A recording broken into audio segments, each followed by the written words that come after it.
ආයුබෝවන් ආදරයෙන් පිළිගන්නවා අදත් අපේ channel එකට එකතු වෙලා ඉන්න ඔයාලා හැමෝම.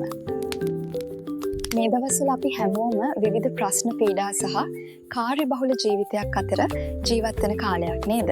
ඒත් අපි හැමෝම එකම ප්‍රාර්ථනාවක් කරනවා ඒ ඉක්මනින්ම මේ හැම ප්‍රශ්නයක්ම පහ වෙලා අපිට නැවතත් සැනසීමත් සතුටත් ලැබෙන්න කියලා. හරි.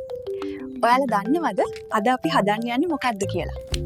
අද අපි හදන්න යන්නේ අපේ පැරණි ගැමි රස මතක් කරවන අද කාලේ බොහෝ දෙනාට අමතක වෙලා යන රසවත් පැරණි ආප්ප වර්ගයක් වන කෝලියප්ප. ගෙදරදීම ලෙහෙසියෙන් හදාගන්න පුළුවන් මේ පැරණි රසවත් කෝලියප්පන් හදන විදිහ අද මේ වීඩියෝ එකෙන් බලමු. එහෙනම් වැඩි කතා නැතුව අපි යමු මේ රසවත් කෝලියප්පන් හදන්න.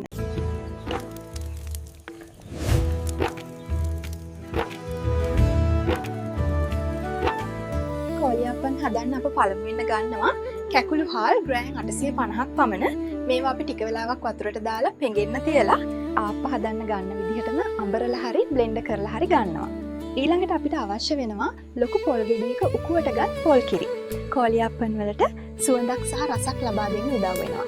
ඒකට අමතරව බිත්තර ගෙඩි දෙකක් එකතු කරගන්නවා. ඒ වගේම ලුණු ටිකක් රසායනව දාගන්නත් අමතක කරන්න එපා. ඔබට ටිකක් මිහිරි රසට කැමති නම් පොල් පැණි හෝ කිතුල් පැණි ටිකක් එකතු කරගන්නත් පුළුවන්. හරි. මේව තමයි අපිට මේ රසවත් පැරණි කෝලියප්පන් හදන්න අවශ්‍ය මූලික ද්‍රව්‍ය. එන්න යන්න කෝලියප්පන් හදන්න. හාල් පිටි වලට මීර හෝ රාමණ්ඩි එකතු කර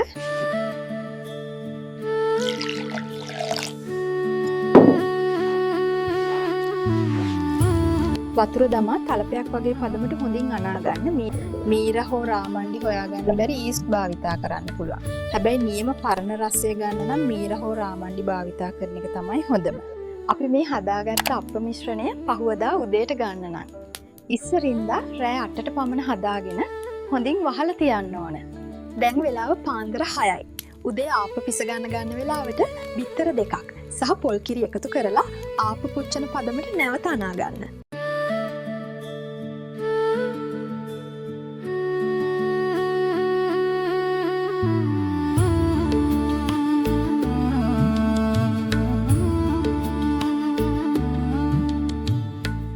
දැන් මේ කෝලියප්පන් මිශ්‍රණය ආප්ප හදන ආකාරයටම ආප්පවල විදිහට මැද තියන්නේ නැතිව ක්‍රිස්පියට රසවත් කෝලියප්පන් හදාගන්න.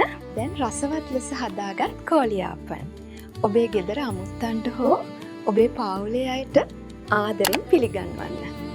ඉතින් යාළුවනේ අපිට සමුගන්න වෙලාව හරි. මේ වීඩියෝ එකේ තියෙන සියලුම දර්ශන AI තාක්ෂණය මගින් නිර්මාණය කළත් මෙහි භාවිතා කරපු වට්ටෝරුව පැරණි ගැමි වට්ටෝරුවකින් උපුටගත් එකක්.